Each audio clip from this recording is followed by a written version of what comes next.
Sebelumnya, izinkan kami memperkenalkan diri. Saya Nisrina Amalisan sebagai MC.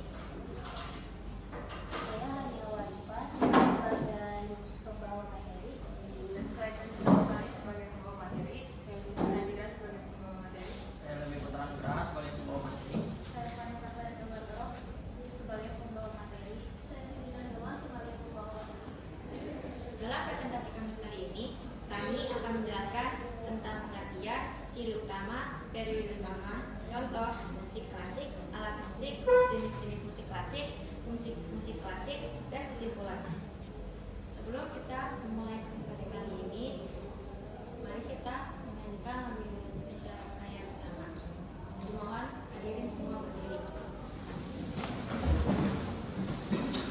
Hiduplah Indonesia Raya. Indonesia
Terima kasih, hadirin dipersilakan duduk kembali. Para teman-teman yang akan memaparkan materi, waktu dan tempat saya persilakan. Pertama-tama saya akan menjelaskan apa musik klasik itu. Musik klasik adalah jenis musik dari seni barat yang berasal dari Eropa dan disusun berdasarkan aturan teori musik serta notasi atau notebook. Musik ini biasanya dimainkan dengan alat musik akustik seperti piano, biola, dan dimainkan secara serius, terstruktur, dan rapi. Nah, di sini saya akan menjelaskan ciri utama musik klasik. Yang pertama, menggunakan nota rock. Yang kedua, memiliki aturan dan struktur yang jelas. Yang ketiga, dimainkan dengan teknik yang terapi. Yang keempat, memperhatikan harmoni, melodi, dan dinamika. Yang kelima, biasanya menggunakan alat musik akustik. Yang keenam, umumnya dimainkan secara formal atau serius. Nah, ini ada periode utama musik klasik. Yang pertama, itu periode barok 16 Masehi sampai 1050, ditandai oleh komposer seperti Bach, Handel, dan Vivaldi dengan musik yang terstruktur dan kaya armonik. Yang kedua, periode klasik 1750-1920, musik berkembang dengan bentuk yang simetris dan teratur, didominasi oleh Mozart, Beethoven, dan Haydn. Juga ada periode romantis. Pada tahun 1010 sampai 1900 Masehi, musik menonjolkan ekspresi emosional dan puitis dengan komposer seperti Brahms dan Beethoven yang menghasilkan karya-karya mendalam dan penuh warna. dan periode modern atau 1900 sampai sekarang, musik klasik berkembang dengan gaya yang lebih eksperimental dan inovatif seperti impresionisme, ekspresionisme, dan minimalisme dengan tokoh penting antara lain Claude Debussy atau Igor Stravinsky. Lalu beberapa contoh musik klasik itu ada Ein Klein Nachtmusik, Swartleg, Clair de Lune, Bill Ellis, Fifth Symphony, dan The Four Seasons. Selanjutnya ada alat musik klasik. Yang pertama, alat musik gesek ada biola, viola, cello, dan kontrabas. Yang kedua, alat musik tiup ada flute, klarinet, dan trompet. Yang ketiga, ada alat musik ukur, yaitu timpani. Yang keempat, ada alat musik papan nada, yaitu piano dan organ. Selanjutnya ada jenis musik klasik.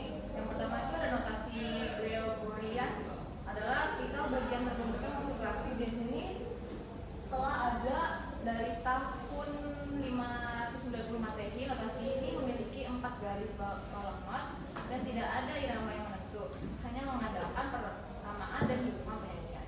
Kedua, organ. Ada jenis musik klasik di tahun 1150 Masehi sehingga 1400 Masehi. Sering banyak orang yang tidak bisa mempelajari suatu lagu yang bernada tinggi dan rendah, maka dilakukannya modifikasi menjadi musik diafoni, suatu suara yang kuat dan rendah mengikuti melodi. Selanjutnya ada basso ostinato, jenis musik klasik yang sudah ada dari tahun 1600 Masehi. Ciri khasnya adalah suatu rangkaian nada yang berjalan selangkah demi selangkah mengarah ke bawah ke atas diulang dengan serangkaian nada lain bersamanya. Yang keempat, homophone, yaitu musik klasik dari era 1750 sampai tahun 1825 Masehi. Musik ini klasik ini ditemukan suatu susunan kunci yang terdiri dari tiga suara dan keluar menjadi 4 atau lebih yang disebut juga sebagai musik harmoni. Kemudian ada polifoni, yaitu jenis musik klasik yang telah ada dari zaman barok dari tahun 1600 sampai 1750. Musik ini adalah jenis musik yang memakai teknik kontrapung karena hampir seluruh seniman musik tahun tersebut memakai teknik kontrapung. Kemudian yang terakhir ada musik klasik era modern. Musik ini muncul dan berkembang terus di era modern saat ini. Perkembangan ini dimulai sejak 1910. Banyak musik yang tergolong pada musik klasik yang terkenal di era modern seperti rock, blues, musik keagamaan, dan musik tradisional. Selanjutnya ada fungsi musik klasik, yaitu pertama sebagai sarana hiburan dan apresiasi seni, kedua sebagai media pendidikan dan pembelajaran musik, ketiga sebagai sarana ekspresi perasaan dan kreativitas seniman, keempat sebagai musik pengiring acara formal dan keagamaan, kelima sebagai sarana relaksasi dan pendidikan konsentrasi, keenam sebagai bagian dari pelestarian budaya dan sejarah musik dunia. Dan lanjut ke kesimpulan. Musik klasik merupakan jenis musik yang memiliki nilai seni tinggi dan aturan komposisi yang jelas. Musik klasik dikembangkan melalui beberapa periode dengan ciri khas masing-masing. Selain sebagai hiburan, musik klasik juga berperan penting dalam pendidikan dan pengembangan. Silakan kelompok 1. Kenalkan, nama saya Dodi Alfonso Celestianto, nomor absen 14. Nah, kira-kira dari alat musik klasik ini biasanya dimainkan di mana ya? Apakah di sebuah orkestra atau di mana? Baik, silakan kelompok 2. Assalamualaikum warahmatullahi wabarakatuh. Saya Karina Dipasipa dari kelompok 2, saya 22. Saya ingin nanya, apakah menurut kalian ini musik klasik ini masih relevan untuk generasi muda saat ini, serta jelasinnya? Baik, silakan kelompok 3 ya. Selamat pagi, nama saya Gregory dari absen 16. Izin bertanya, kenapa musik klasik kebanyakan memakai not balok bukan not huruf atau not angka? Baik, terima kasih. Kami diskusikan dulu pertanyaan dari kelompok 1 akan dijawab oleh Rafi. Nah, izin jawab. Tadi pertanyaannya musik klasik itu dipakai dipakainya kayak gimana kan? Nah, Nah, dipakainya itu di kayak gereja atau istana itu karena yang pertama itu musik klasik itu ada di zaman abad pertengahan. Fokusnya pertama itu untuk musik gereja. Contoh pertama itu ada musik paling tua di dunia yaitu Gregorian chant. Itu adalah musik gereja paling tua dan orkestra tertua di dunia di sejarah musik barat. Untuk kelompok 2 akan dijawab oleh Kristik. Oke, Kak Ina, sini saya akan menjawab pertanyaannya. Dan tadi Kak Ina sempat menanyakan apa musik klasik masih relevan zaman sekarang. Iya, musik klasik masih relevan karena menjadi dasar musik modern, banyak digunakan dalam film dan game serta membantu meningkatkan konsentrasi dan ketenangan. Terima kasih. Baik, untuk dari pertanyaan dari kelompok 3 akan dijawab oleh Delma. Oke, untuk jawabannya pertama karena lebih visual, lebih detail dan juga standar global. Nah, lebih visual itu irama nada terlihat jelas dari posisi gambar, bukan sekedar angka. Lebih detailnya bisa memuat banyak nada dan teknik permainan yang rumit secara rapi. Terus standar globalnya itu menjadi bahasa musik internasional yang dipahami musisi di seluruh dunia. Kami persilakan untuk kelompok 4. Perkenalkan, saya dari kelompok 4. Nama saya Nadia Karima, saya 25. Saya izin bertanya, kira-kira siapa yang menciptakan salah satu contoh musik yang sudah diberikan tadi? Untuk kelompok 5 akan silakan. Assalamualaikum warahmatullahi wabarakatuh. Selamat pagi semuanya. Saya Jaya dari kelompok 6. Sebelum saya nanya, saya mau lihat yang slide terkait dengan polifoninya boleh nggak? Itu saya mau nanya yang yang buat terapung itu teknik apa sih? Selanjutnya kelompok 7 silakan. Assalamualaikum warahmatullahi wabarakatuh.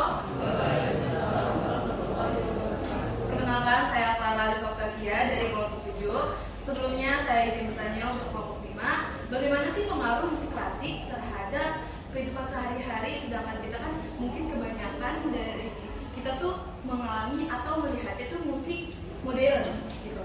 Sekian dari pertanyaan saya. Assalamualaikum warahmatullahi wabarakatuh. Terima kasih. Izinkan kami melanjutkan diskusi untuk menjawab. Pertanyaan dari kelompok 4 akan dijawab oleh Delma. Oke, untuk pencipta dari lagunya itu, yang pertama ada Klein Musik itu pembuatnya Wolfgang Amadeus Mozart. Terus ada Swan Lake yang dibuat oleh Frontier Tescovi. Terus ada Clair de Lune dibuat oleh Claude Debussy. Terus ada Fleur Alice itu dibuat oleh Ludwig van Beethoven. Ada Fifth Symphony itu dibuat oleh Ludwig dan Beethoven. The Four Seasons dibuat dari Antonio Vivaldi. Baik, untuk pertanyaan dari kelompok 6 akan dijawab oleh Adi.